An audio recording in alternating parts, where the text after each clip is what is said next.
Aldi Taher buka suara setelah Vicky Prasetyo kalah melawan Aska Corbuzier dalam laga tinju selebriti kemarin malam.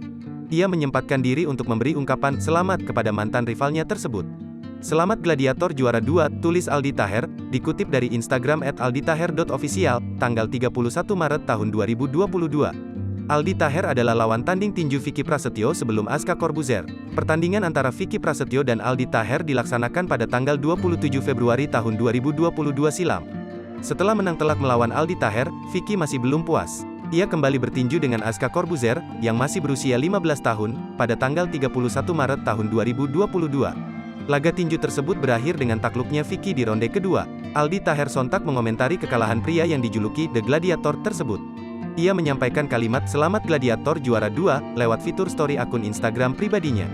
Aldi Taher memang senantiasa nimbrung opini menjelang laga tinju Aska Corbuzier vs Vicky Prasetyo kemarin malam.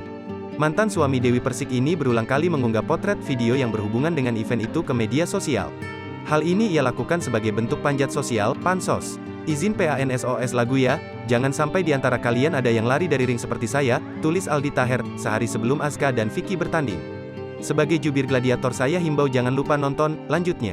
Tulisan itu disertai dengan cuplikan lagu Tinju Cinta karangan Aldi Taher. Lagu ini adalah salah satu bentuk upaya Aldi Taher agar tetap relevan, setelah kekalahannya melawan Vicky Prasetyo 1 bulan yang lalu.